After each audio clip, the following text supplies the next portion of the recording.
نحمده ونصلي على رسوله الكريم اما بعد بسم الله الرحمن الرحیم۔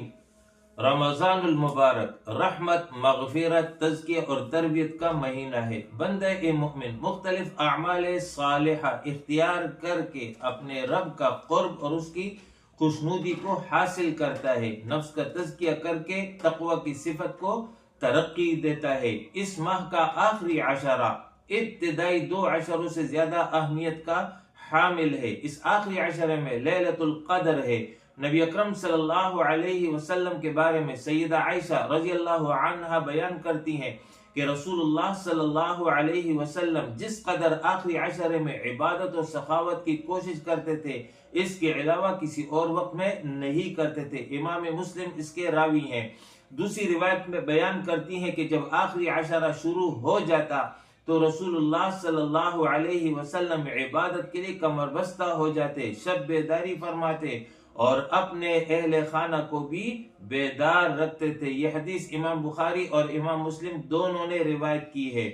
اس آخری عشرے میں لیلۃ القدر موجود ہے۔ اس رات سے مستفید ہونے کے لیے آپ صلی اللہ علیہ وسلم آخری عشرے کا اعتکاف فرماتے تھے۔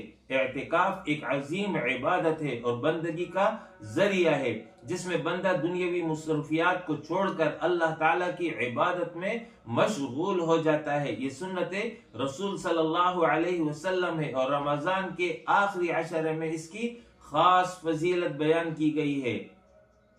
اعتکاف کی تعریف یہ ہے کہ اعتکاف عربی زبان کا لفظ ہے۔ اس کے لغوی معنی ٹھہرنا، خود کو روک لینا، خود کو بند کر لینا یا خود کو کسی چیز میں مشغول کر لینا، کسی کی طرف اس قدر توجہ کر لینا کہ چہرہ بھی اس سے نہ ہٹے، یہ لغوی تعریف ہے۔ جبکہ شرعی اصطلاح میں شریعت میں اعتکاف سے مراد انسان کا تمام دنیاوی تعلقات سے کٹ کر خاص مدت کے لیے عبادت کی نیت سے مسجد میں اس لیے ٹھہرنا کہ تاکہ خلوت گزین ہو کر اللہ کے ساتھ اپنے تعلق بندگی کی تجدید بھی ہو اور اس میں ترقی بھی ہو۔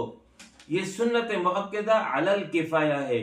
اعتکاف آخری عشرہ رمضان کا یہ سنت مؤکدہ علی الکفایہ ہے، یعنی اگر محلے میں کوئی ایک شخص اعتکاف کرے تو سب کی طرف سے سنت ادا ہو جائے گی، لیکن اگر کوئی بھی نہ کرے تو سب گناہگار ہوں گے۔ نبی اکرم صلی اللہ علیہ وسلم ہر سال رمضان المبارک کے آخری عشرے کا اعتکاف فرماتے تھے اور آپ کی ازواج مطہرات بھی آپ صلی اللہ علیہ وسلم کے بعد اس سنت کو ادا کرتی تھی۔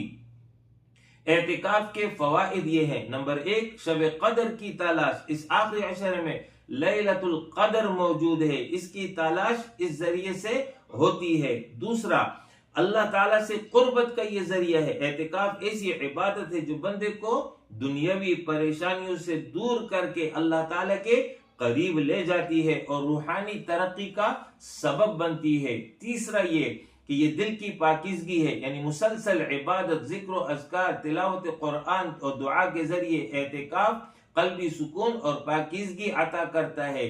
چوتھا یہ کہ یہ دعاؤں کی قبولیت کا ذریعہ ہے، یعنی اعتکاف میں اللہ تعالیٰ کی خصوصی رحمتیں نازل ہوتی ہے اور یہ بہترین موقع ہے کہ انسان اپنی بخشش اور مغفرت کی دعائیں کرے۔ یہ اللہ تعالیٰ کی رضا کا ذریعہ ہے، گناہوں کی معافی کا بہترین موقع ملتا ہے، شب قدر کی برکات حاصل کرنے کا سنہری موقع ہے، دنیا کی فکریں کم ہو جاتی ہیں، عبادت کا مزہ آتا ہے، دین کے فہم و تدبر میں اضافہ ہوتا ہے، دل کو سکون، روح کو تازگی ملتی ہے۔ خلاصہ یہ ہے کہ اعتکاف ایک بہترین عبادت ہے جو انسان کو دنیاوی مصروفیات سے نکال کر اللہ کے قریب کر دیتی ہے۔